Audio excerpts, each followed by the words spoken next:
ተናስተልን ክቡራን ተመልካቾቻችን ሲሳያገና ከሉዓላዊ ሚዲያም ሰኞ ጥቅምት 24 2018 ዓመተ ምህረት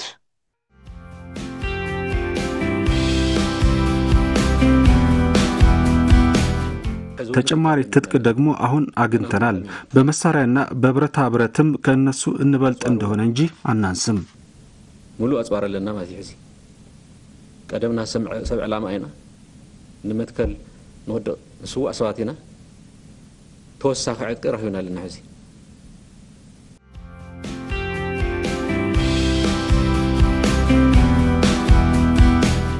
የውይይት መድረክ መፈጠር ካለበት ሁሉም ፖለቲካዊ ድርጅቶች የኢትዮጵያ ብሔር ብሔረሰቦች የሚወክሉ ፌደራሊስት ኃይሎች የሚሳተፉበት አገራዊ መድረክ እንጂ ከህወሓት ወይም ከትግራይ መንግስት ጋር በድብቅ የሚደረግ ውይይት አንቀበልም ሲሉ የትግራይ ብሔራዊ ክልላዊ መንግስት ምክትል ርዕሰ መስተዳድር ዶክተር ደብረጽዮን ገብረሚካኤል ተናገሩ።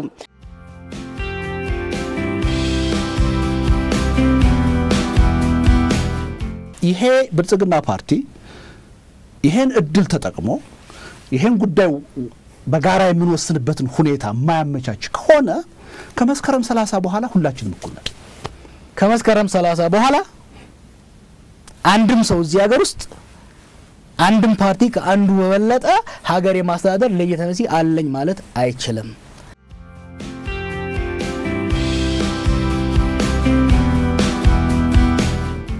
ፖለቲከኞች ስልጣን እንዲይዙ ወጣቶች ማለቅ እናቶች ማልቀስ ቤቶች መፍረስ ህዝቦች መፈናቀል የለባቸው የኢትዮጵያውያን ጫንቃ ይህንን ከሚሸከምበት ደረጃ አልፏል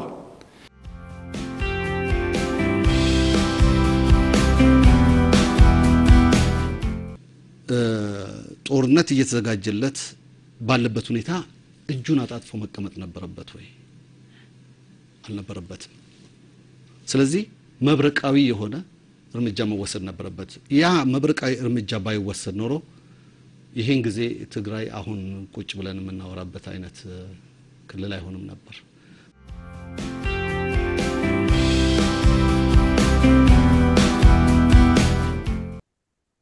ገዳም አልገቡም እንጂ የመነኮሱ ናቸው ተብሎ በዛ ደረጃ የሚነገርላቸው ሰዎች ሌቦች ዘራፊዎች ቀማኞች መሆናቸውን ብዙ ሰው የተገነዘበበት ሁኔታ ነበር ያ ጊዜ የፈለጉትን ለማድረግ ተመቻቸ ዛሬ የሰላም ጥረቶቹ እንዴት እየታወቁ መጨረሻ ላይ ዘማት ውስጥ አገሪቱ እንደገባች ዋናትም የትግራይ ህዝብና አካባቢው በአፋር በአማራ አካባቢ ያለው ህዝብ ላይ ያሁሉ መዓት እንዲወርድ እንዴት እንዳደረጉ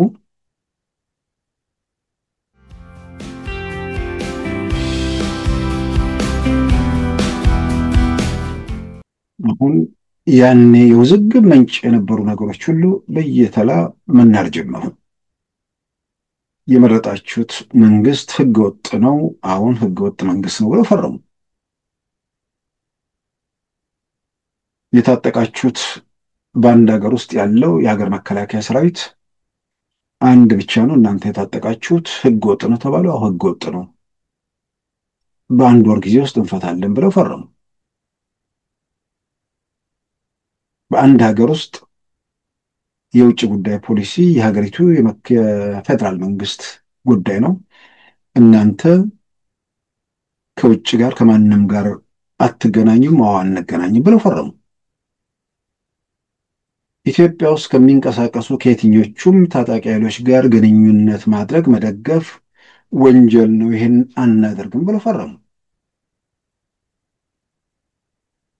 መሳሪያ እስክትፈቱ ወይ ደግሞ ቀጣይ ሂደት ውስጥ ከዚህ በኋላ ሰራዊት መመልመል ሰራዊት ማሰልጠን ሰራዊት ማሰማራት አይቻልም ብለው ፈረሙ ይሄ አንድ በአንድ ፕሪቶሪያ ስምምነት ላይ ያለ ነገር ነው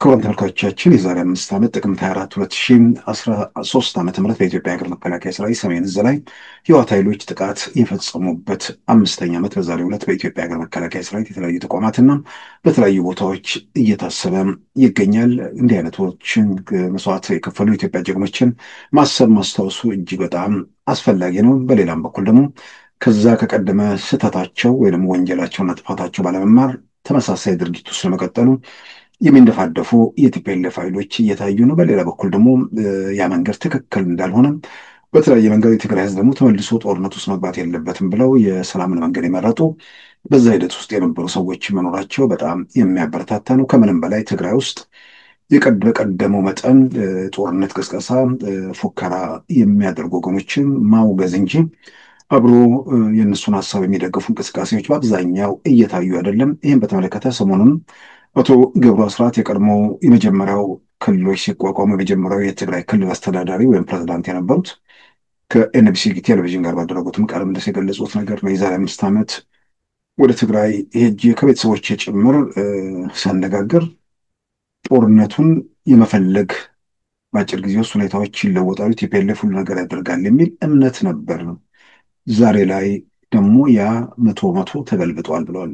እንዴት ነው ጦርነቱ ከመጀመር በፊት ከ2013 በፊት ሁሉም ይሄ ጦርነቱ ቢመጣና በእርግጠኝነት እናሸንፋለን የሚል ህወሓት ያስጨበጣቸው ነገር ነበር።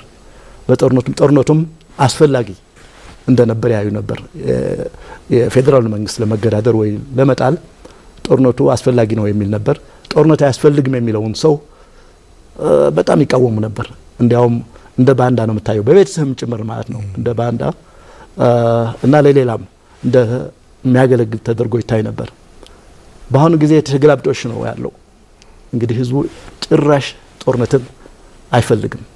በጣም ትልቅ ተስፋ የሚሰጠው ህብረተሰቡ የትግራይ ተወላጆች ሁኔታዎችን ገምግመው በጦርነት የሚመጣ ለውጥ ወይ ደግሞ የሚገኝ ነገር አለመኖሩን ከምንም በላይ ደግሞ ጦርነቱ ለምን ተጀመረ፣ እንዴት ቀጠለ የሚለው ላይም እስካሁን በጠራ መንገድ በቲፒኤልኤፎች አካባቢ ያው አንዳንዴ ከወንጀል ለመሸሽ ሊሆን ይችላል፣ ግን ምንድን ነው የሽግግር ፍትህ ላይ ሁሉ ነገሮች ፈጠው ስለሚወጡ አንዳንዴ እውነቶችን ፊት ለፊት መግለጹ ጦርነቱ ስለምን እንደተገባ ማብራራቱ ምናልባት አሁን ባለው የፖለቲካ አሰላለፍም የተወሰነም ኮንስቲትዌንሳችን እንለቃለን ብለው ስለሚያስቡ ሊሆን ይችላል።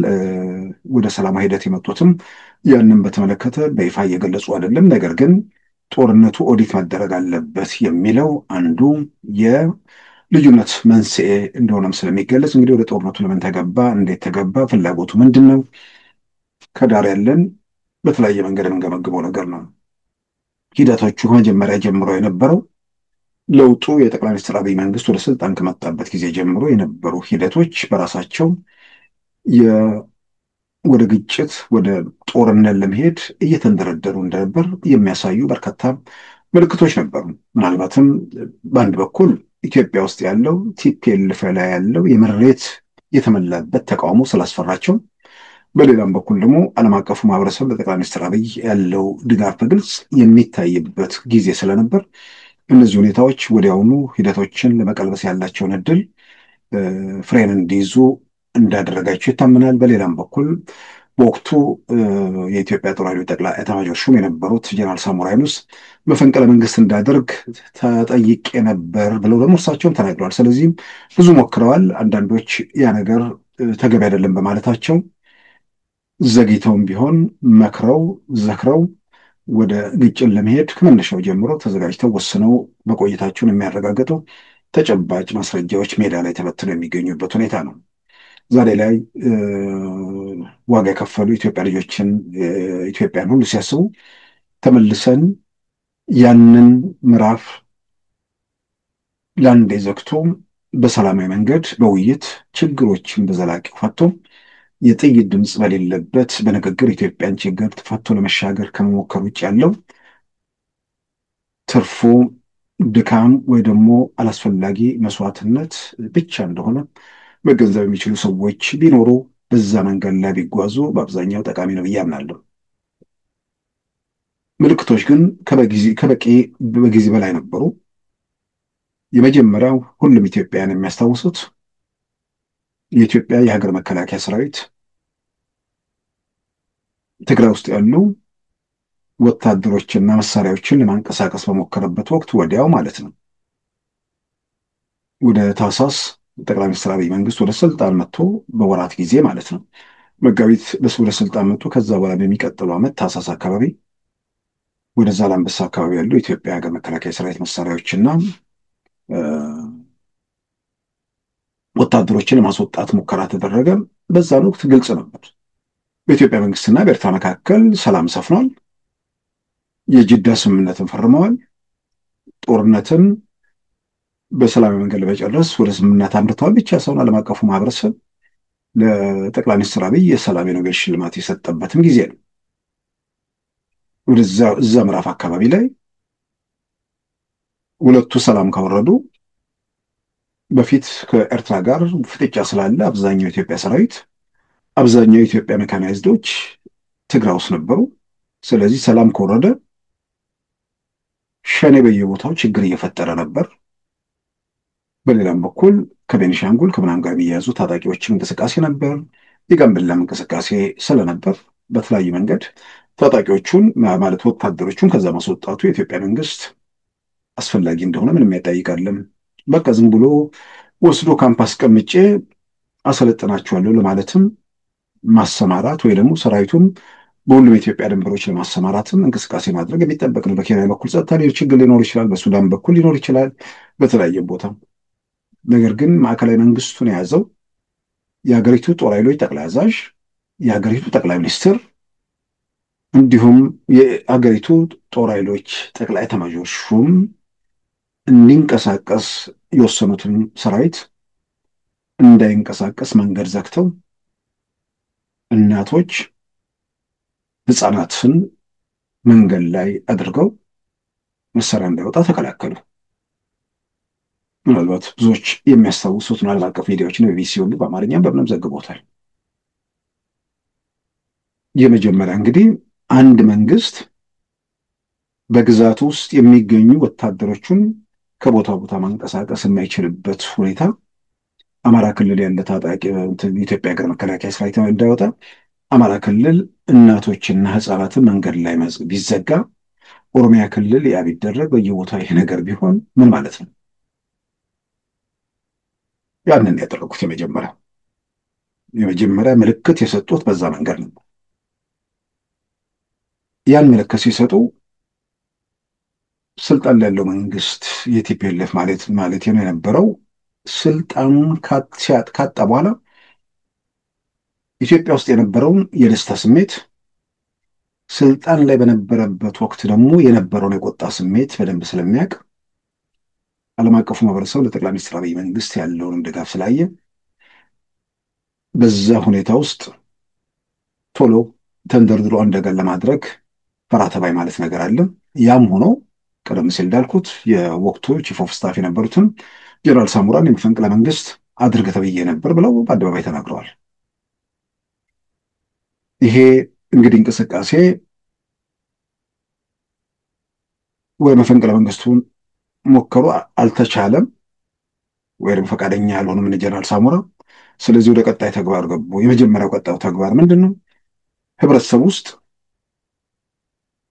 በለውጡ መከፋት፣ መማረር አስፈላጊ ነበር። ስለዚህ በየቦታው ግጭቶች ተቀሰቀሱ። ወደኋላ ተመልሰን ምናስታውስ ከሆነ በየዩኒቨርሲቲዎች የነበረው ግድያ፣ ቀውስ በጣም አደገኛ ነበር። በከተሞች ውስጥ የነበረው ትርምስ ከባድ ነበር። ሰዎች ተቀጥቅጠው የሚገደሉበት፣ ተወግረው የሚገደሉበት፣ ተዘግዝቀው የሚሰቀሉበት አስጨናቂ ምዕራፍ ነበር። ከተማ ውስጥ አክቲቪስቶች ከመንግስት በላይ የነበሩበት፣ ቲፒኤልኤፎች ያላቸውን የደህንነት መዋቅር በወጉ ማንቀሳቀስ የቻሉበት፣ በዚህ ላይ ደግሞ ከለውጡ ጋር አብሮ መሄድ ያልቻለ፣ ይሄ ኢትዮጵያዊነት ከሚለው ነገር ጋር ራሱን ኮምፓተብል ማድረግ ያልቻለ፣ እዛ ብሔርተኝነት ላይ የቆመ ከየሰፈሩ ያለ እሱ ራሱ ለነዚህ ገብሮ ችግር ሲፈጥረው ቆይቶ ምንም ያጠራጥር አይደለም። አንዳንዶቹ ከኢትዮጵያዊነት የሚለው ነገር ስለሚጎረብጣቸው፣ ሌሎቹ ደግሞ ቲፒኤልኤፍን እንደ መልአክ ስለሚያው እንዴት ቲፒኤልኤፍ ይሸነፋል ብለው ስላሰቡ እስከ መጨረሻው ውስጥም ሆነው ሲያገለግሉ ቆይቶ መጨረሻ ላይ የሆነውን ነገር ሁላችንም የምናውቀው ነው። ሁከት ምናምን በየቦታው ነገሰ። ሸኔ በክብር ገብቶ የኦሮሞ ወጣቶች ለነጻነት ሲታገሉ አንዲት ወንጭፍ ሲያስወነጭፍ ያልታየ ቡድን ኦሮሞ ነጻ ከወጣ በኋላ ራሱን በወጉ በባለቤትነት ማስተዳደር በቻለበት ሁኔታ ውስጥ ጥያቄው ምን እንደሆነ የማይታወቅ ነገር ይዞ መተኮስ ጀመረ ስልጣን ላይ። እኛም እንደ ቲፒኤልኤፍ እንጠቅልለው ካልሆነ በስተቀር ሌላ ምን ዓላማ ነበረው? ከዛ ውጭ እኔ ታግዬ የሚል ነገር የዘመኑ ጉዳይ ከሆነ ብዙ ዘመን በመታገል አይደለም ትግል ውጤት የሚገኘው። ውጤት የሚገኝበት መንገድ ላይ መስራት ነው። ምናልባትም እኮ ያ እንቅስቃሴ ለብዙዎች መደንበር ምክንያት የሆነ እኮ እንቅስቃሴ ነው። ኢትዮጵያዊነት የሚል አጀንዳ እኮ ጭምር ደርቦ መገንጠል የሚለውን እንቅስቃሴ ባይኖር እኮ ምናልባት ቲፒኤልኤፍ 27 ዓመት ኢትዮጵያ ፖለቲካ ውስጥ አይቆይም ነበር። እውነት ለመናገር ኦነግን ማስፈራሪያ እያደረገ ጭምር ነው የቆየው። መገንጠል የሚል ሴንተር ይዞ ማዕከል ይዞ ሀገር አይኑ ሲፈርስ ሰው ላለማየት ስልጣን ላይ ሆኖ ከሚበድለው ይልቅ ገና ሲመጣ ሀገር የሚገነጥለውን እየፈራ ከእነርሱ ጋር የተሰለፈውም ቀላል ቁጥር የነበረው አይደለም። ሲመጣ ሆነ ሀገሩ ሲፈርስ እየታየው እየፈራ ማለት ነው። እና ይሄ ቡድንም በወቅቱ ይተኩስ ነበር። ስርዓት አልበኝነቱ በከተማ በምናምን የነ ጀዋር ዘመን ነበር፣ የባለሁለት መንግስታቱ ማለት ነው።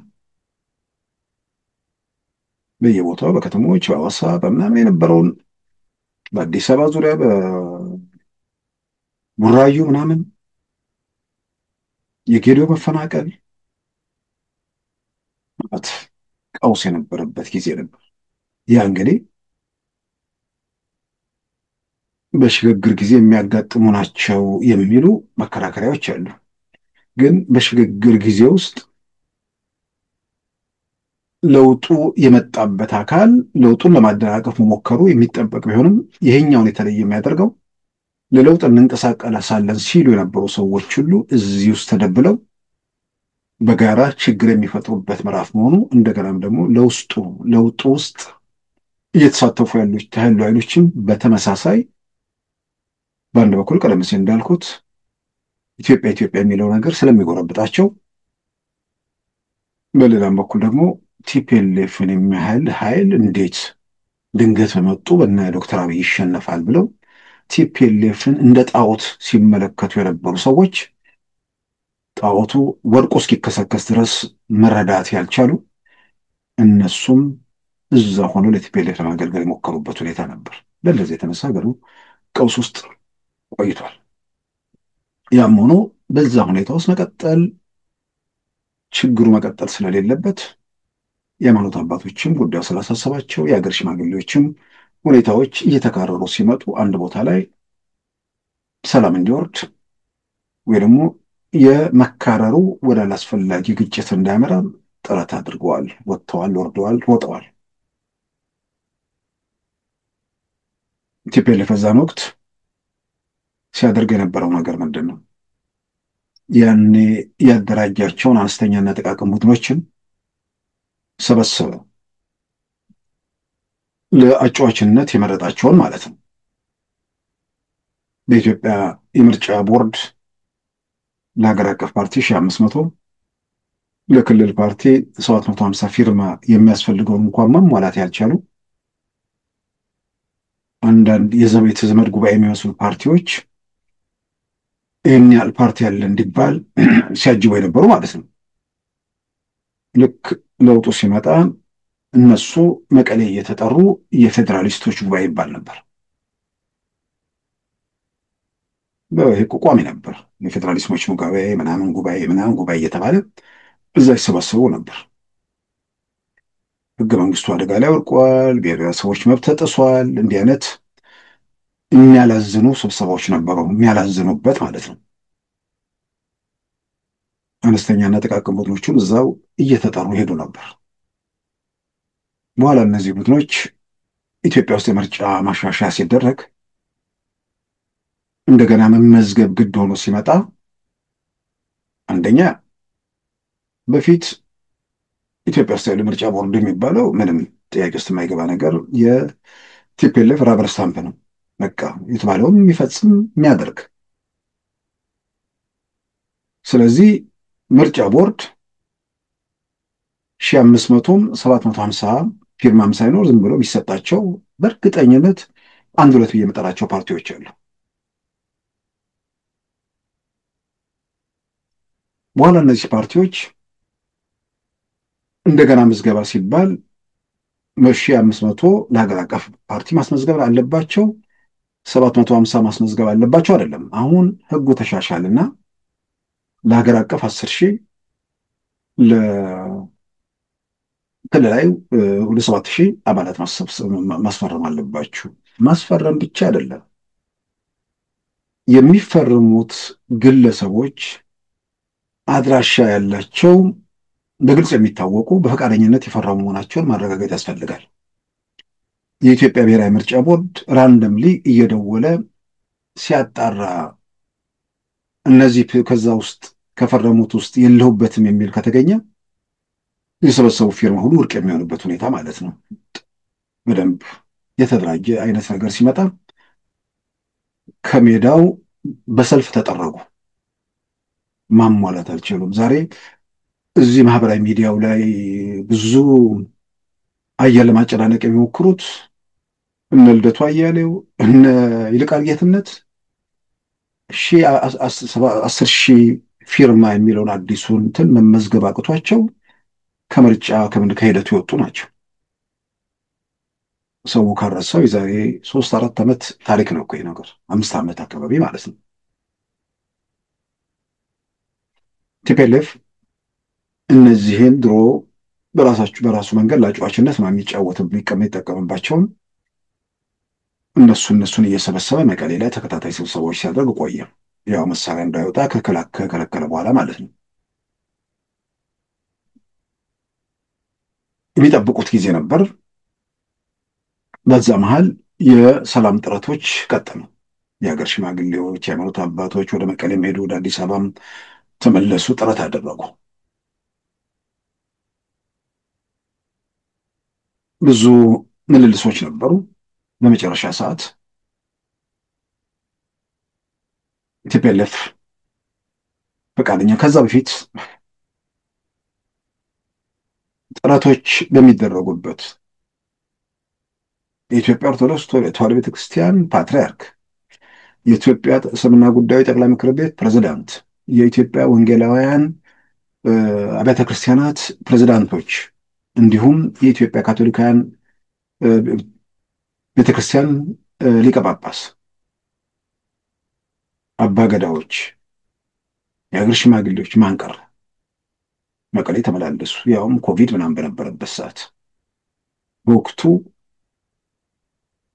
ውጥረቱ ያለው በቲፒኤልኤፍ እና በፌዴራል መንግስት መካከል ነው። እነ ዶክተር ደብረጽዮን ከኛ ጋር ብቻ በፌዴራል መንግስት ለምን ይነጋገራል? መነጋገር ያለበት ከሁሉም ጋር ነው ወደሚል ነገር ተሄደ።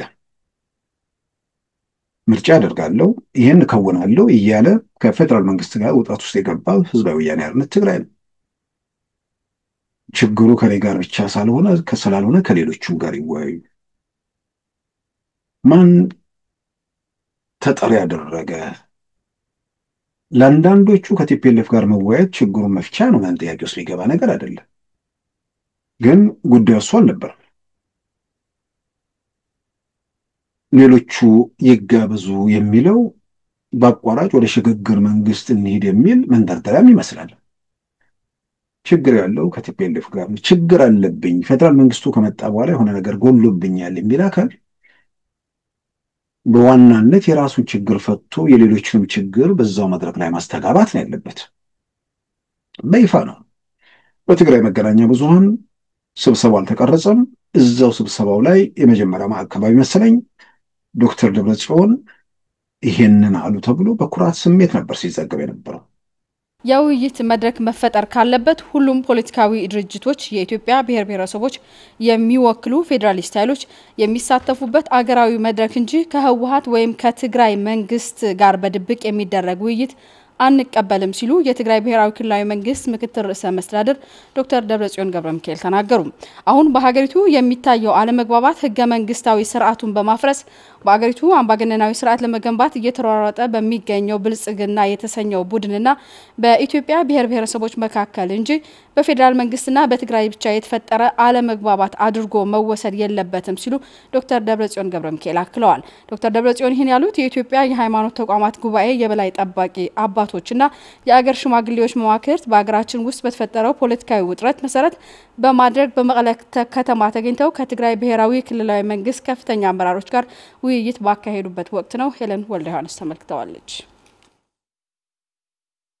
የኢትዮጵያ የሃይማኖት ተቋማት ጉባኤ የበላይ ጠባቂ አባቶችና የሀገር ሽማግሌዎች መማክርት በሀገራችን ውስጥ በተፈጠረው ፖለቲካዊ ውጥረት መሰረት በማድረግ በመቀለ ከተማ ተገኝተው ከትግራይ ብሔራዊ ክልላዊ መንግስት ከፍተኛ አመራሮች ጋር የውይይት መድረክ አካሂዷል። ተቋማቱ ለውይይቱ መነሻ ይሆናል ያሉትን ሀሳብም በጽሁፍ ያቀረቡ ሲሆን የትግራይ ክልል አመራር ከፌዴራል መንግስት አመራር ጋር በክብ ጠረጴዛ በሰከነ ዲሞክራሲያዊ መንገድ ስለ አጠቃላይ ሀገራዊ መግባባት፣ ዓለም አቀፍና ሀገር ወለድ ተግዳሮቶች በጋራ መፍታት በአስቸኳይ ግንኙነት እንዲያደርጉ ያሳስባልን ብለዋል። በአሁኑ ሰዓት ሀገራችን ሰላም ያስፈልጋታል። የሀገራችን ህዝቦችም ጦርነት አያስፈልጋቸውም።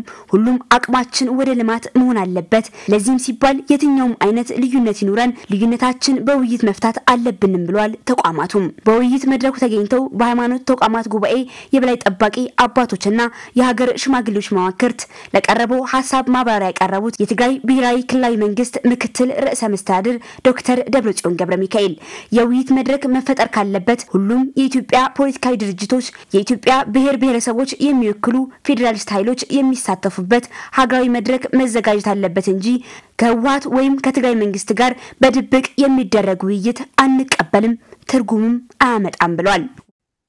ዛሬ ላይ ያኔ ስሜቶች ነው ይኖራሉ። ዛሬ ላይ ይሄንን የነ ዶክተር ደብረጽዮንን መግለጫ ብቻ ሰምቶ ለደረሰው እልቂትና ውድመት ምን ያህል አስተዋጽኦ እንዳደረጉ ብቻ ሳይሆን በብቸኝነት ያንን ውድመትና እልቂት እንዴት እንደጠሩትም ለመገመት የሚያስቸግር አይመስለኝም። ከዚህ በኋላም ሁኔታዎች ውጥረቱ እየጨመረ ነገሮች እየተባባሱ ሲሄዱ የሀገር ሽማግሌዎቹ ጥረታቸውን ቀጠሉ። ምክንያቱም በየእምነታቸው የምእመኖቻቸው ጉዳይ ነው። በሌላም በኩል ደግሞ ሀገሩ የጋራ ነው። የሰላም መልእክተኞች፣ የሰላም አባቶች ናቸው። አባቶች ባሉበት የሀገር ሽማግሌዎች በሞሉባት ሀገር ውስጥ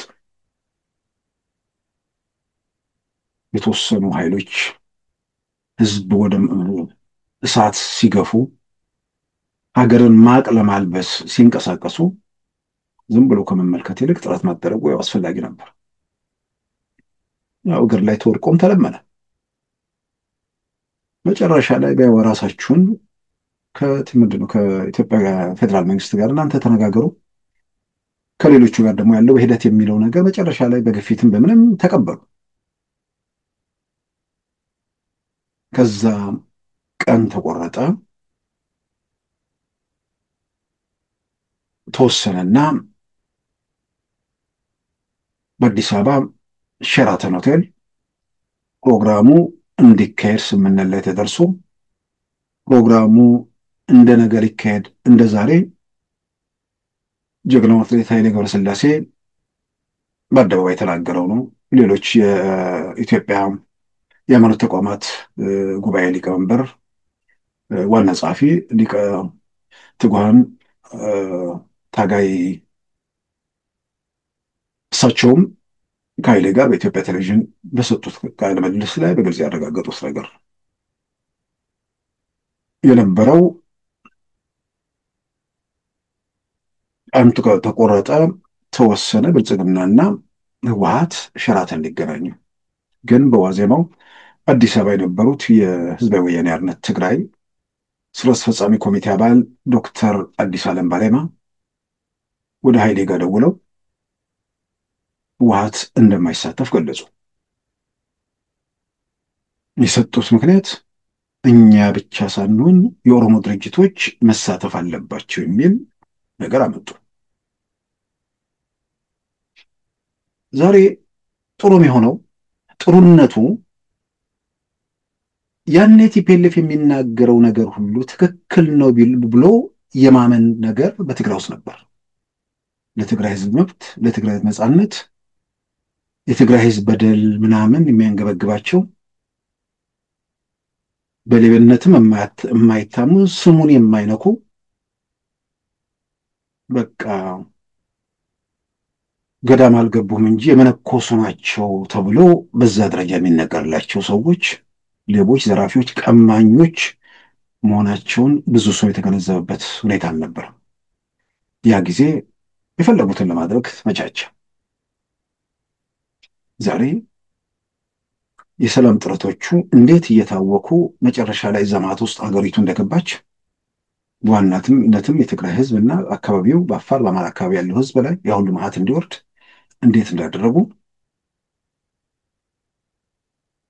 ዛሬ ላይ በስክነት ነገሮችን ማየት በጣም በጣም ጠቃሚ ነው። ይሄን እንደገና መልሶ ከ5ኛው ዓመት ጋር አያይዤ ማነሳው ዛሬም በዛው መንገድ ላይ ለመቀጠል የወሰኑ አንዳንዴም በጥሩ የአእምሮ ሁኔታ ላይ ናቸው ወይንስ አንድ የቲፒኤልኤፍ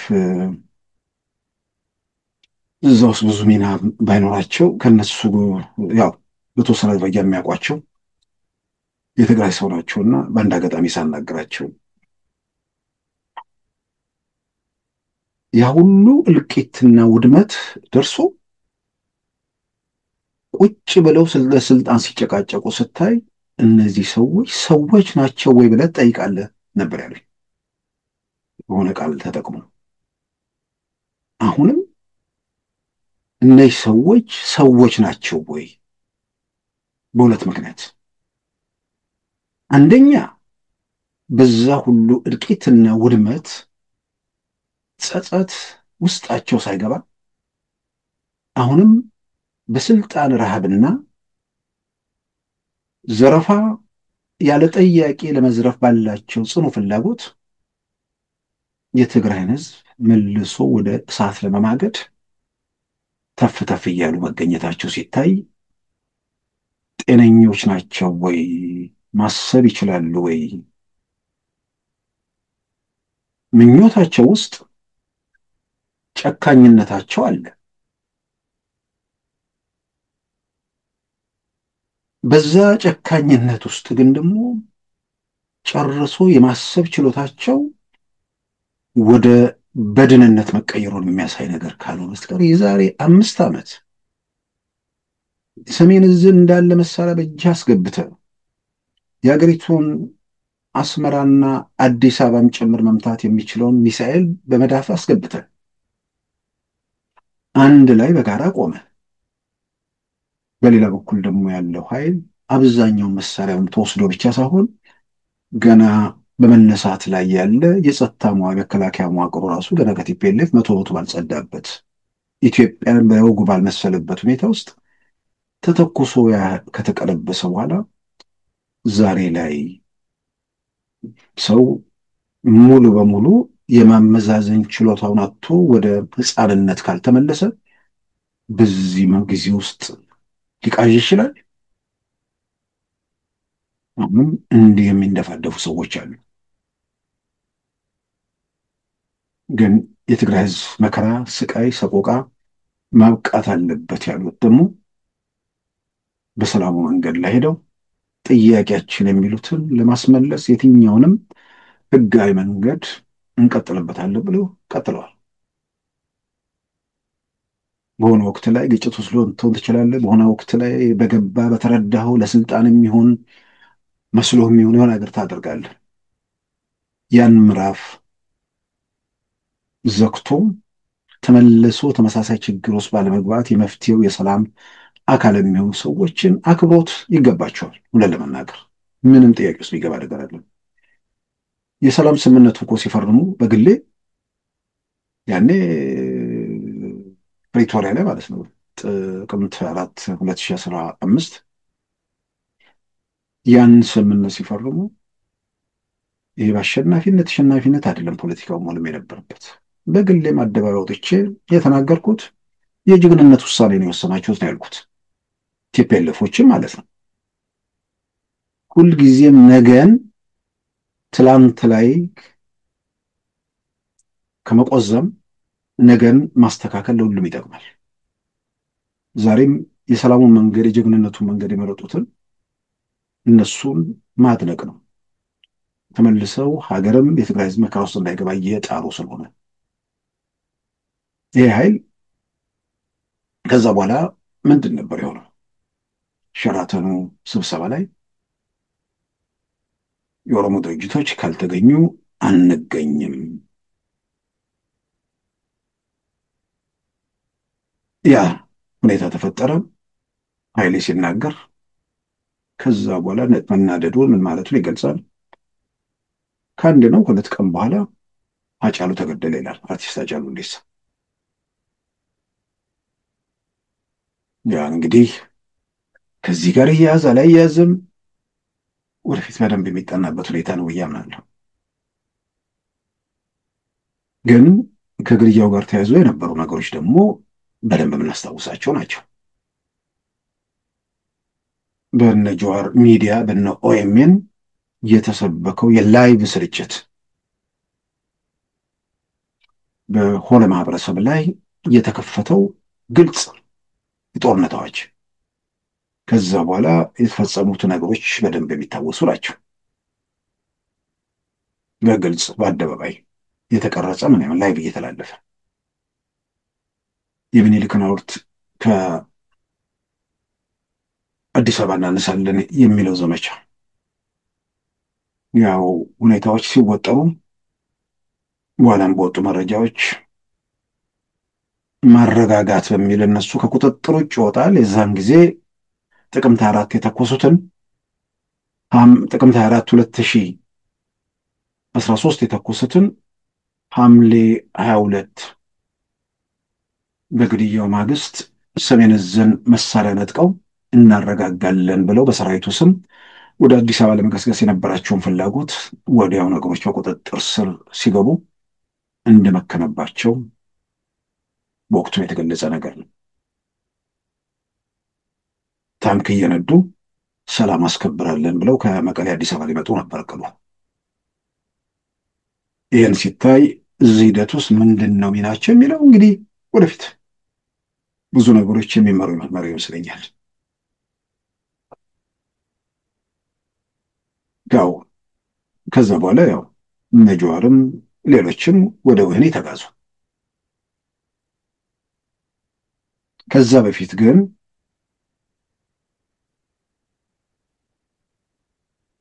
ገና ወደ ሐምሌ ሳንደርስ የተደራጀ ዘመቻ ተከፈተ። ውዝግቡ የጦር ዘመን እያለ በቀጠለበት ወቅት መከራከሪያቸው የነበረው ስልጣን ላይ ያለው መንግስት ምርጫ ማድረግ አለበት። ምርጫው ከተላለፈ እኮ መጀመሪያ ሁላችንም ዛሬ ጊዜው ዲጂታል ስለሆነ ኦንላይን ሁሉ ነገር ስላለ ሁሉም ሰው ተመልሶ ሊያዩ ይችላል። የመጀመሪያው የምርጫው ጊዜ ከመድረሱ በፊት አሁን ባለንበት ሁኔታ ውስጥ ምርጫ ማድረግ አይቻልም፣ አያስፈልግም፣ የሽግግር መንግስት ነው የሚል ጥሪ በተደጋጋሚ ሲቀርብ ነበር። ኮቪድ መጣና ምርጫውን ለማስራዘም የሚያስገድድ ሁኔታ ሲፈጠር ምርጫው መራዘም የለበትም የሚለው ቅስቀሳ ከየአቅጣጫው ቀጠለ። ሁሌ የሚገርመኝ ነው ዓለም ላይ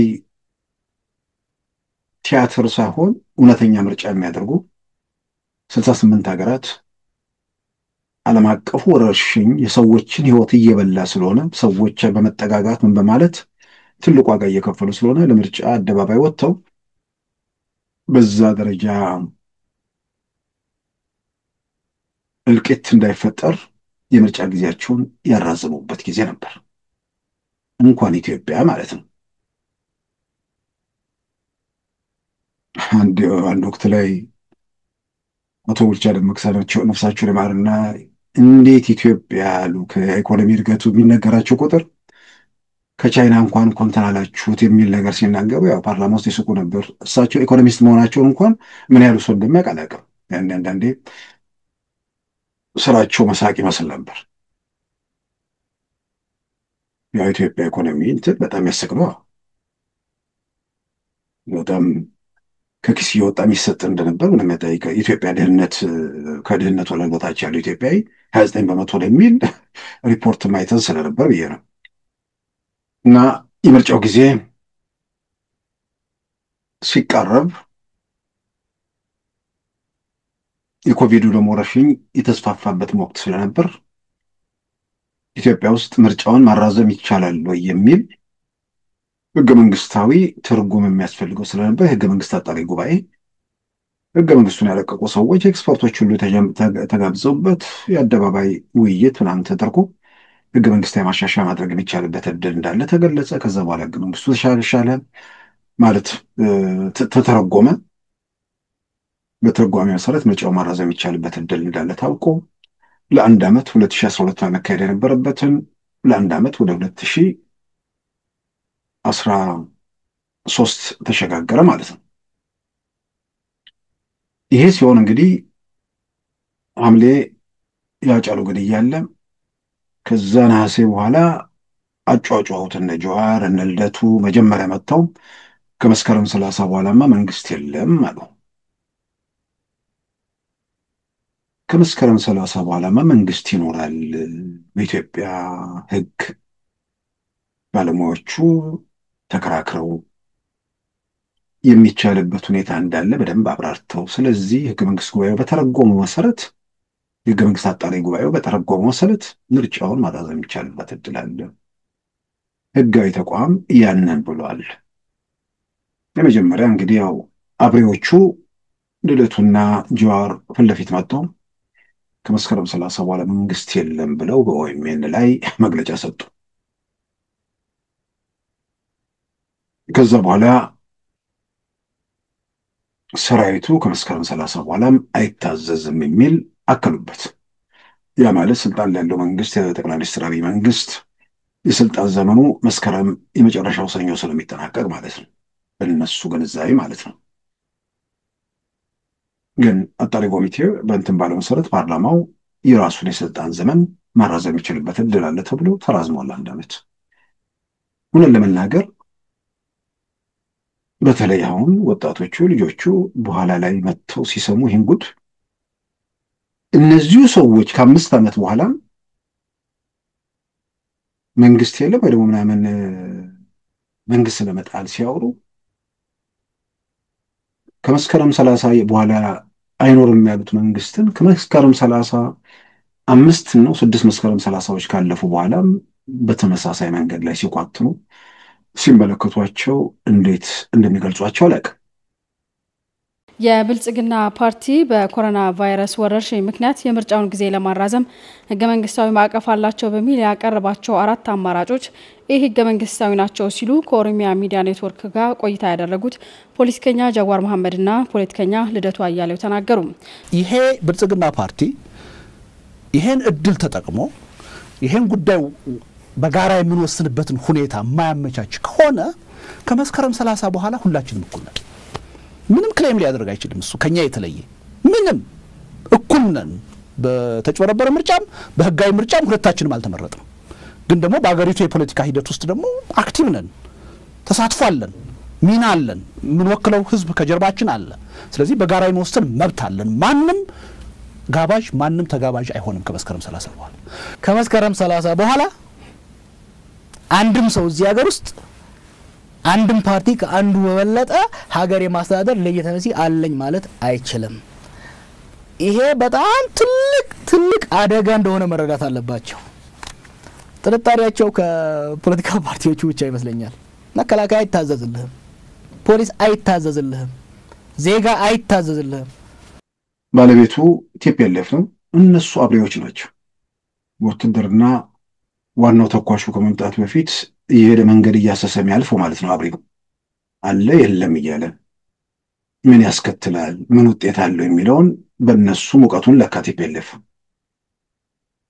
ከዛ በኋላ የቲፒኤልኤፍ መሪዎች በአደባባይ ወጥተው ከመስከረም 30 በኋላ መንግስት የለም፣ እኛ የስልጣን ዘመናችንን በህገ መንግስቱ መሰረት ማክበር ግዴታችን ነው፣ ስለዚህ የምርጫ ኮሚሽን አቋቁመን ምርጫ እናደርጋለን ወደሚል ነገር ውስጥ ገቡ።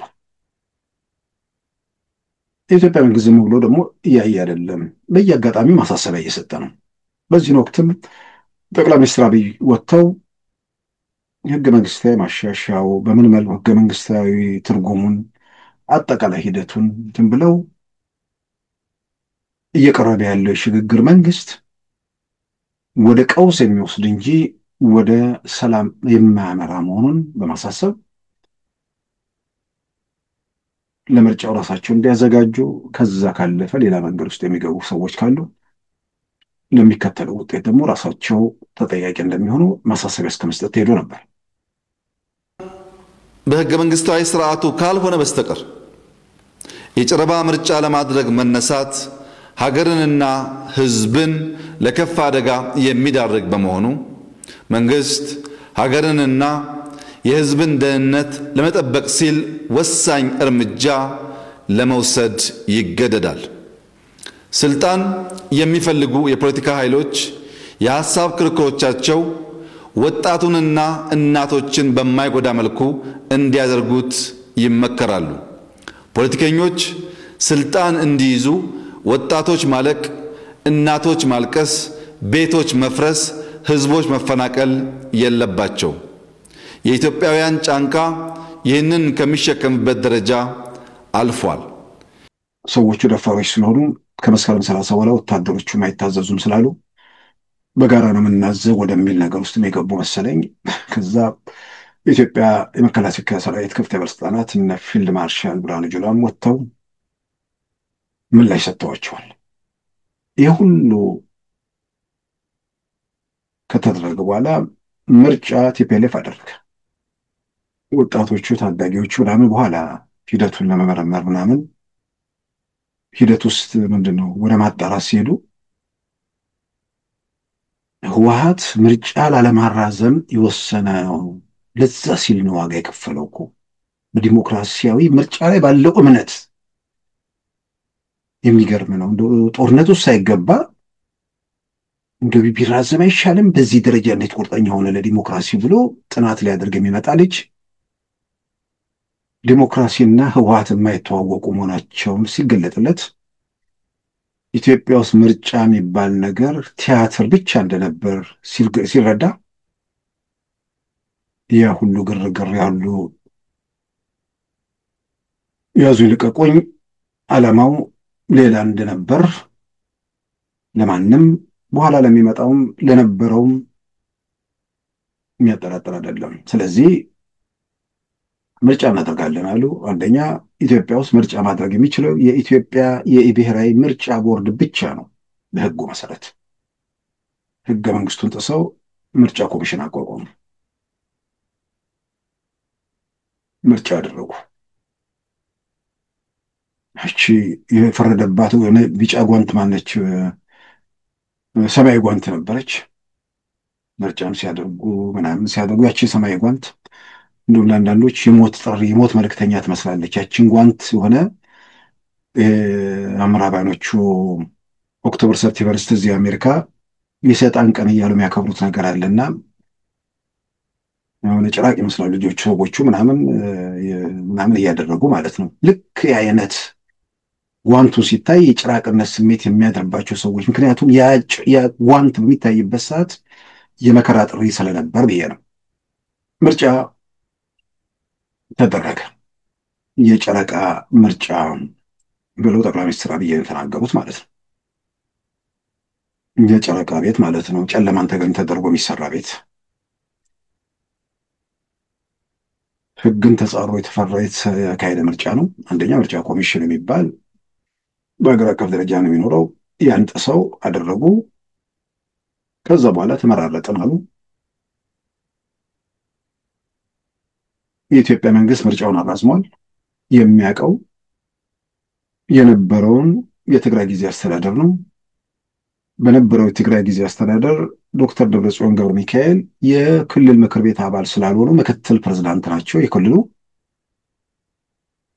የክልሉ ምክር ቤት አሁን በአዲሱ ምርጫ ፈረሰ ማለት ነው። እነ ዶክተር ደብረጽዮንን የምክር ቤት አባል አደረገ። እሳቸውም ፕሬዝዳንት ሆኖ ተመረጡ። የኢትዮጵያ መንግስት በህገ ወጥ ምርጫ፣ ምክንያቱም የኢትዮጵያ ብሔራዊ ምርጫ ቦርድ ያላካሄደው መሆኑ ብቻ ሳይሆን በፌዴራል መንግስት ደረጃ ያልተፈቀደ፣ አንዱ ሲያከል ሌላው የሚጻረርበት ምንም ነገር ባለመኖሩ፣ ስለዚህ ወደ እርምጃዎች አመራ። ምርጫው እንዳይካሄድ አሳስቧል። እርምጃው ግን ሌላ ነገር አይደለም። የኢትዮጵያ መንግስት ያንን ህገወጥ መንገድ የተመረጠውን መንግስት አያውቀውም። ስለዚህ ከዚህ መንግስት ጋር የበጀት ግንኙነት የለኝም። ነገር ግን የትግራይ ህዝብ ደግሞ በጀቱን የግድ ማግኘት ስላለበት የወረዳ የምናምን መዋቅሮቹ ደግሞ የቀደሙት ስለሆኑ እነሱ ህጋዊ ናቸው። በእነሱ በኩል ገንዘብ አስተላልፋለሁ። የትግራይ ህዝብ በጀቱን ያገኛል። በጀቱን የሚያገኘው ግን ህጋዊውን መስመር ተከትሎ ነው በሚል ሁኔታዎች እዛ ላይ ቀጠሉ። ያኔ አንበጣ ሲመጣ እንደዚህ ሆኖ ምናምን የሚል በዓት ዘመቻዎች ተደረጉ ምናሉና መጨረሻ ላይ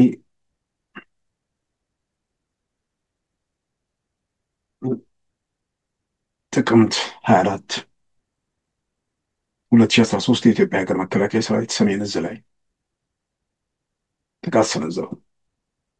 መሳሪያ ለመንጠቅ ሲባል በተወሰደ ኦፕሬሽን ብዙዎች ዋጋ ከፈሉ። እነ ዶክተር ደብረጽዮንን በኩራት ስሜት መጥተው የትግራይ ህዝብ እንዳይቀጠቀጥበት መሳሪያውን ብለን በእጃችን አስገብተናል። መንግስት ካለው መሳሪያ በላይ አሁን እኛ አለን በሚል እንደ ጀብዱ እንደ ገድል አደባባይ ወጥተው ተናገሩ። የሰሜን ዕዝ የሀገሪቱ ሉዓላዊነት ለመታደግ ከትግራይ መንግስትና ህዝብ ጎን መሰለፉ ያስደነገጠው የአብይ ቡድን የትግራይ ልዩ ኃይል በሰራዊት ላይ ጥቃት ፈጽሟል እያለ የሚነዛው አሉባልታ ከእውነት የራቀ ነው ሲሉ የትግራይ ክልል ርዕሰ መስተዳድር ዶክተር ደብረጽዮን ገብረ ሚካኤል አሳውቀዋል።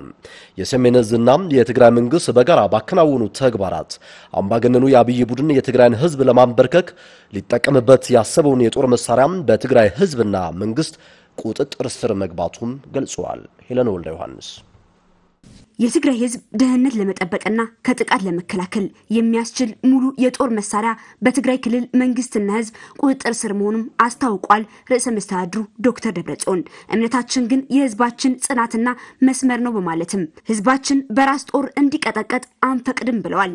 ወራሪ መጽ ስለዘሎ ንባዕልና ንምክልኻል ዘለየና ኩሉ ክበሃል ብዝኽእል ኩሉ አጽዋር አቆጽር ህዝብ መንግስት ትግራይ የወረረንን ኃይል ለመመከት አሁንም መጠቀም ጀምረናል። ወደፊትም እንዲሁ በጦር መሳሪያ ቢታየም ሙሉ መሳሪያ አለን። ቀድሞም የዓላማ ሰዎች ነን። ለዓላማችን የምንሰዋ ሰዎች ነን። ተጨማሪ ትጥቅ ደግሞ አሁን አግኝተናል። በመሳሪያና በብረታ ብረትም ከነሱ እንበልጥ እንደሆነ እንጂ አናንስም። ሙሉ አጽዋር አለና ማለት ይሄ ቀደምና ሰብዕ ዓላማ አይና ንመትከል ንወደ ስዋ አስዋቲና ተወሳኺ ዕጥቂ ረኺብናልና ሕዚ በአንድ በኩል ጥቃት ተሰንዝሮብን ነው የሚላል፣ በሌላ በኩል መሳሪያውን ነጠቅን የሚለው ነገር ይመጣል። በኋላ ላይ እየቆየች ስትመጣ ነገሩን እንዳሰቡት እና እንደተመኙት በቀናት ያው በአደባባይ የተነገረ ነገር ነው። በሁለት ሳምንት አዲስ አበባ እንገባለን ተብሎ ነበር። ይሄ በትቤለፍ ሂደት ውስጥ ያለፉ ሰዎች ሁሉ በተደጋጋሚ የሚናገሩት ነገር ነው። ሁለት ሳምንት አንዳንዶችም ሊያጅቧቸው አስቀድመው ወጥተው ነበር። በተለያየ መንገድ የምናውቃቸው ሰዎች። የሚገርም እኮ ነው። ጨቁነው አፍነው ምናምን ነገር ብዙዎች በዛ ሂደቱ ስላለፉ ቲፒኤልኤፍን አይሸነፍም ብለው የደመደሙ ሰዎች ናቸው። እንዴት ተብሎ አንዳንዶች ሲጠየቁ አይ እንደው የተለወጡበት መንገድ እኮ ነው ሌላ ጋር አውጥቶ ምናምን ወርዶ አይደለም እንትን ያላቸውና ከውስጥ እንትን ስለሆነ በቀላሉ ይቀለብሱታል ተብሎ ስለሚታሰብ ነው ማለት ነው። እንግዲህ በዘመኑ ቋንቋ ሀክ ተደርገዋል።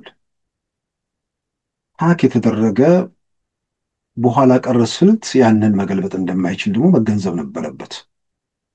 ወደ ዘመኑ በቀረበ መንገድ መፍትሄ ነበር መፈለግ የነበረባቸው። ወደ ዘመኑ የቀረበ መፍትሄ ደግሞ ከምንም በላይ ንግግር ነበር።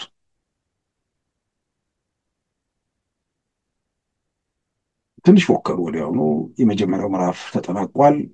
የኢትዮጵያ የሀገር መከላከያ ሰራዊት ምንድን ነው የህወሓት ኃይሎች ልንወረር ስንል አስቀድመን በከፈጸነው ጥቃት ሁሉ ነገር በቁጥጥር ስር አድርገን ምንድን ነው እርምጃ ወስደን የመጀመሪያውን ዙር ደምድመናል። እንደተሰባሰቡ ምናምን ስለገመትን ስላወቅን፣ ስለዚህ አስቀድመን እርምጃ እኛ ላይ ነው የወሰድነው በሚል በነፍሱን ይማረውና በሴኮ ቱሬ በኩል መግለጫ ሰጡ። በአጋጣሚ ማለሳው ነው በሴኮ ቱሬ ድንገት ያፉ ለምት አይደለም ተነግሮት በምን መልክ 1 2 3 ብሎ በዝርዝር ቁጭ ብሎ ሂደቱን ያስረዳበት ነው። የትግራይ ህዝብ 30,000 ጦር በውስጡ ቀጥታ የእዝ ሰንሰለት ውስጥ ያለ 4 ክፍለ ጦር ሜካናይዝድ ባለበት ሁኔታ ከታች አሃዳውያን ወራሪዎች ከላይ ኢሳያስ አፈወርቂ ባለበት ጦርነት እየተዘጋጀለት ባለበት ሁኔታ እጁን አጣጥፎ መቀመጥ ነበረበት ወይ? አልነበረበትም። ስለዚህ መብረቃዊ የሆነ እርምጃ መወሰድ ነበረበት። ያ መብረቃዊ እርምጃ ባይወሰድ ኖሮ ይሄን ጊዜ ትግራይ አሁን ቁጭ ብለን የምናወራበት አይነት ክልል አይሆንም ነበር። ብዙ እልቂት ይደርስ ነበር፣ ብዙ ጥፋት ይደርስ ነበር። እንደተባለውም የአምባገነኑ አብይ አህመድ ህልም ምናልባት ለጊዜውም ቢሆን መቼም የህዝብን ለዘላለም ጨፍልቃ ባትገዛም ለጊዜውም ቢሆን የበላይነት ያገኝ ነበር። ስለዚህ ያንን አቅም የሰሜን እዝን ዲሞቢላይዝ በማድረግ በሰላም የሚገቡት በሰላም እንዲገቡ በማድረግ ያለውን የጦር መሳሪያ በሀገሪቱ 70-80% ሊሆን የሚችለውን ከባድ መሳሪያም ጨምሮ የተኩስ አቅም ጨምሮ የትግራይ ህዝብ አቅም እንዲሆን በማድረግ ስለተጠናቀቀ የመጀመሪያው እንቅስቃሴ ነው። ግን ከዛ ባሻገር ሄዷል። ወራሪው ኃይል ጦሩ ከጀርባው ተመታ፣ ተጨፈጨፈ፣ መሬትህን በዚህ ጊዜ ነው መያዝ የምትችለው ሆ አሰኝቶ በድንጋጤ ነው የተንቀሳቀሰው። በአንዳንድ ፖኬቶች ላይ ደግሞ የሰሜን እዝ አካላት የሆኑ ያልተነኩ ነበሩ። ስለዚህ የትግራይ ሰራዊት አንደኛ ከታች በኩል በወረራ የተንቀሳቀሰውን ኃይል የመመከት እንቅስቃሴን ያደረገው፣ ሌላ ደግሞ በትግራይ ውስጥ በተለያዩ ፖኬቶች የነበሩትን በድርድርም በሰላም አንዳንድ አካባቢዎችን በግጭት እንዲመክኑ እና የማጥራት እንቅስቃሴን የተደረገው። በዚህ አይነት መልኩ ትግራይ ውስጥ አሁን በአብይ አህመድ የሚታዘዝ ሰሜን እዝ የሚባል ኃይል የለም። በሱ ትዕዛዝ ሊንቀሳቀሱ የሚችሉ የተናጠሉ ቡድኖችም የሉ። አካባቢውን አጽድቶ በሙሉ ልብ የትግራይ ህዝብና ሰራዊቱ የመጣውን ወራሪ ኃይል ለመመከት የሚያስችል ሁኔታ ነው የተፈጠረው። በተወሰነ ደረጃ ያቺ የእንትንም ስሜት ትመስለኛለች። እያሸነፍን የሚል ነገርም ስለነበር በቃ ለእንትኑም ለምንድን ነው አዲስ አበባ ሲደርሱ ለእንትኑ ድምቀትም ታስቦ ሊሆን ይችላል። ግን በአደባባይ ራሳቸው ጦርነቱ መጀመራቸውን የገለጹበት ነው። እና አምባሳደር ፍስሐ አስገዶም ቮይስ ኦፍ አሜሪካ ገልጸውታል። ቲፒኤልኤፎች ተመልሰው መቀሌ ሲደርሱም ዶክተር ደብረጽዮን ገብረ ሚካኤል ለኒውዮርክ ታይምስ ይሄንኑ ተናግረዋል። እየከበቡን መሆናቸውን ሰራዊት ውስጥ ያሉ የኛ ሰዎች መረጃ ያደርሱን ነበር። ስለዚህ በዛ ላይ ተመርኩዘን አስቀድመን እርምጃ ወሰድን ብለው ኒውዮርክ ታይምስም ገልጸዋል።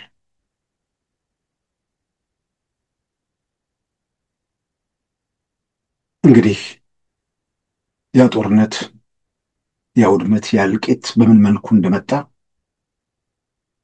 ለማንም ግልጽ ነው። የመጀመሪያው ጦርነት የጥይት ድምፅ እንዳይሰማ ተሞክሯል፣ ተለፍቷል፣ ተጥሯል።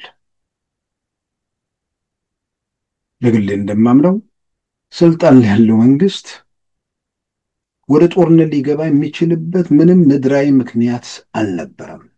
ምን ፍለጋ ማዕከላዊ መንግስቱን ይዞ በሌላ በኩል ገና በደንብ የሰራዊቱን አመራር ምናምን ውስጡን ባላጠራበት ሁኔታ ሀገሩ በዘረኞች እና በመልእክተኞቻቸው በሚታመስበት ጊዜ የውስጡን ነገር እያጠራ ምናምን እየሄደ አቅሙ እየጎለበተ እየፈረጠመ ሲሄድ፣ በአንጻሩ ደግሞ ክልል ውስጥ ያለ ኃይል እየኮሰመነ መሄዱ የሚጠበቅ ነገር ነው። እየኮሰመነ ሲል ባለበት በአብዛኛው ይቆማል። ፌዴራል መንግስት ነው። ምክንያቱም ሌላ ጥያቄ ምን ፍላጎት አለው ብዬ ማዕከላዊ መንግስቱን ከያዘ በኋላ ምን ፍላጎት አለው? ልዩነት አላቸው። ቲፒኤልኤፍ እና ብሔርተኞቹ በጋራ ሲያስተሳስራቸው የነበረው ጉዳይ ኢትዮጵያ የሚለው አጀንዳ አልተስማማቸውም። ውህደት የሚለው የጸባቸው አንዱ መንስኤ ነው። በተለያየ መንገድ ቢታይ ነገር ነው። ግን በግድ መዋሃድ እኮ የለባቸውም። በግድ ተዋህዱም አልተባሉም።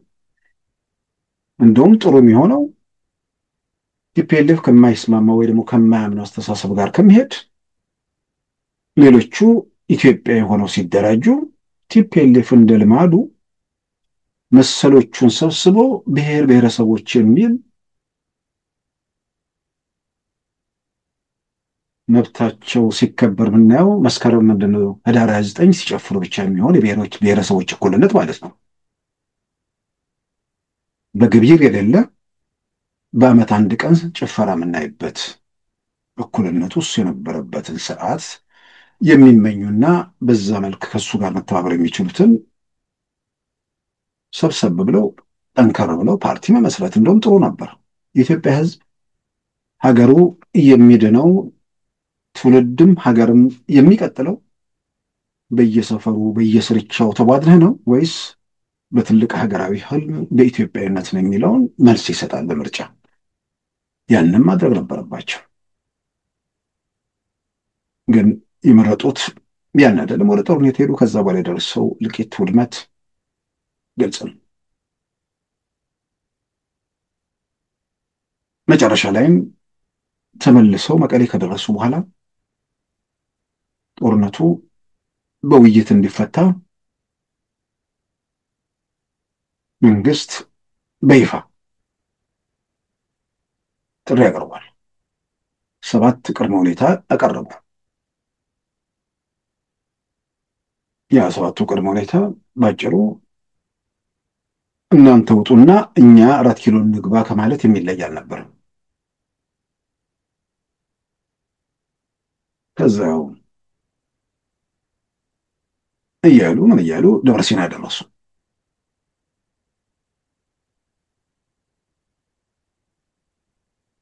ከደብረ ሲና ደግሞ ጦርነቱ ተቀልብሶ ተመልሰው ወደ ትግራይ ገቡ። በዛን ወቅትም አንዳንድ ውስጥ ለውስጥ ንግግሮች እንደነበር በኋላ ሰምተናል። 3ኛ ዙር ተደረገ።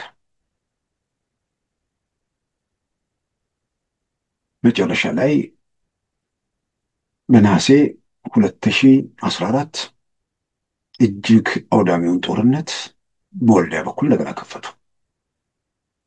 ተከፈተብን አሉ። ሁሌ ተከፈተብን። ያው በወልዲያ በኩል ተከፈተብን አሉ። ከዛ በኋላ እጅግ በጣም ፈጣን በሆነ እርምጃዎች በአጭር ጊዜ ውስጥ ሂደቱን ወደ ሰላም ስምምነት የሚያመራ እንቅስቃሴ የተደረገ። የኢትዮጵያ ሀገር መከላከያ ሰራዊት በሁሉም አቅጣጫ መቀሌን ከበበ። በዚህ ወቅት ለሰላም ፈቃደኛ ሆነው ወደ አፍሪካ ፕሪቶሪያ ተጓዙ።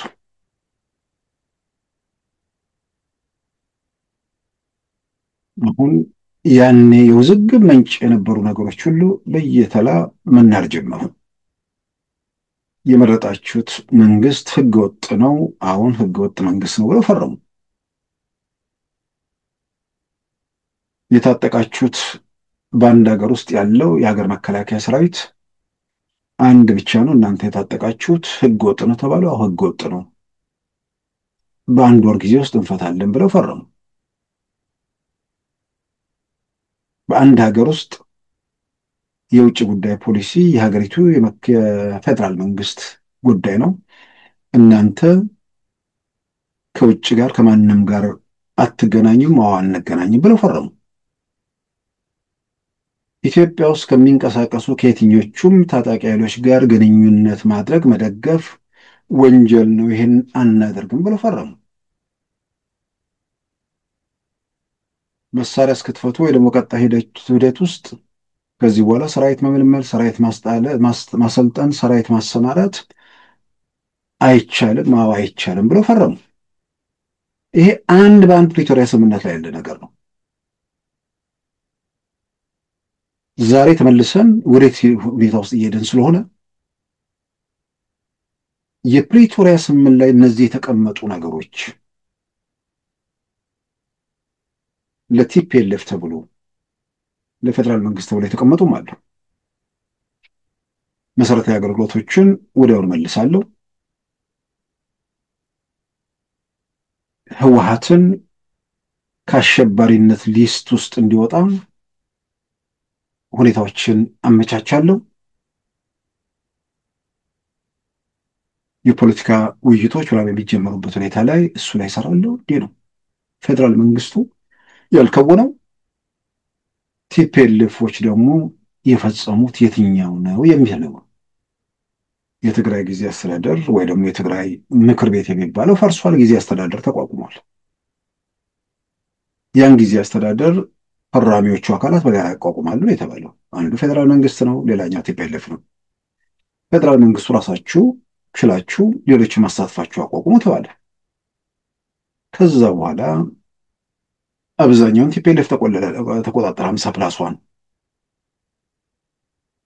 በውስጡ የተፈጠረውን ክፍ ሌሎችንም እየገፉ አቶ ጌታቸው ከወረዱ በኋላ ያው አክራሪው ቡድን ቁጥጥር ስር ብዙ ነገሮች እየወደቁ ጀነራል ታደሰን ለኃላፊነቱ ቦታ ቢሰጣቸውም ውሰድ መለስ እያደረጋቸው እሳቸውን ከዛ ሁኔታ ውስጥ ቀጥለዋል። ያ ሁሉንም አካታች የተባለው ጊዜ አስተዳደር ውስጥ የህወሓት ማዕከላዊ ኮሚቴ አባላት የነበሩ የነ ዶክተር ደብረጽዮንን ጉዞ ተቃውመው ከአቶ ጌታቸው ጋር የቆሙ ሁለት እንስት የማዕከላዊ ኮሚቴ አባላት ወይዘሮ ሰብለና ወይዘሮ አልማዝ የሚባሉ የሲቪል ሰርቪስ ቢሮና የንግድ ቢሮ ወይም ካልተሳሳትኩ የኢንዱስትሪ ቢሮ ኃላፊ ሆነው ሲያገለግሉ ቆዩ። አቶ ጌታቸው ከሄዱም በኋላ ማለት ነው። ስምረት ፓርቲ ሲቋቋም መጀመሪያ ወይዘሮ ሰብለን አነሷቸው። ባለፈው ሳምንት ደግሞ ወይዘሮ አልማዝን ከኃላፊነታቸው ሻሯቸው። አካታች ጊዜያዊ አስተዳደር በሚል በፕሪቶሪያ ስምምነት ላይ ፈርመው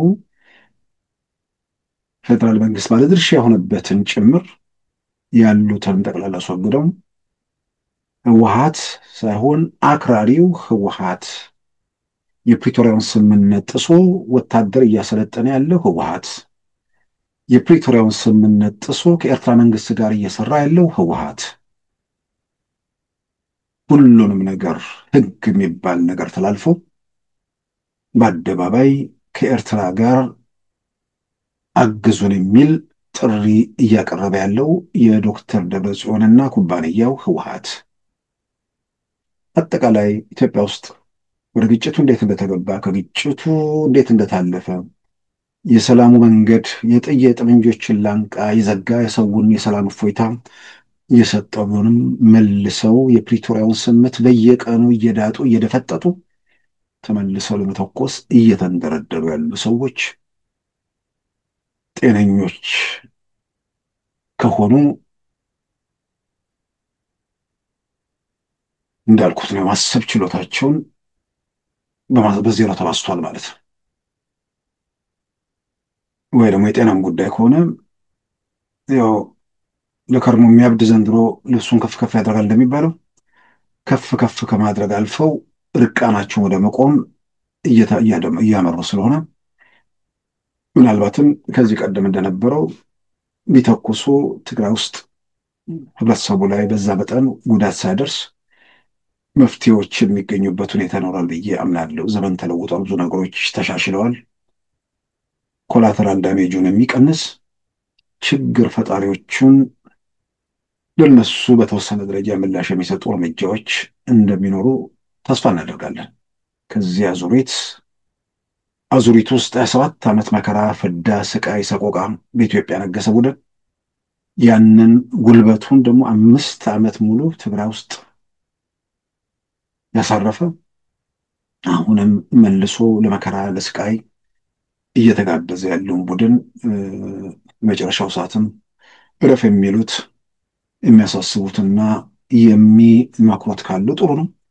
ያለዛ ተቆንጥጦ ማረፉ ደግሞ እየገድ ነው። በመቁንጥጫው መሃል ግን ትንሽም ቢሆን የሚፈጠሩ ነገሮች ስላሉ እንደዛ እንዳይሆን በሰላም እድሉን ግፊት የሚያደርጉበት ወይ ደግሞ የሚመክሩት እንደሚኖሩ ይጠበቃል። ክቡራን ተመልካቾቻችን የኢትዮጵያ ሀገር መከላከያ ሰራዊት አባላት የዛሬ 5 ዓመት ኢትዮጵያን ለመታደግ ሲሉ ዋጋ የከፈሉበትን ቀን ምክንያት በማድረግ ጥቅምት 24 2018 የዛሬ ፕሮግራማችንን በዚህ ያጠናቀናል።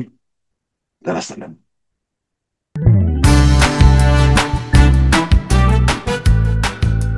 ሉዓላዊ ሚዲያን ይደግፉ። ስራዎቻችንን ለብዙ እንድናደርስ ሰብስክራይብ፣ ሼር፣ ላይክ በማድረግ ሉዓላዊ ሚዲያን ያጠናክሩ። እውነትን እንዘግባለን፣ ኢትዮጵያዊነትን እናቀነቅናለን።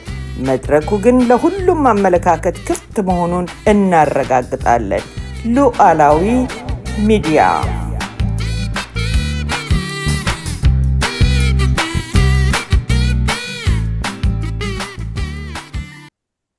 የዛሬ ሰኞ ጥቅምት 24 2018 ፕሮግራማችን በዚሁ ተጠናቋል። ጤና ይስጥልን።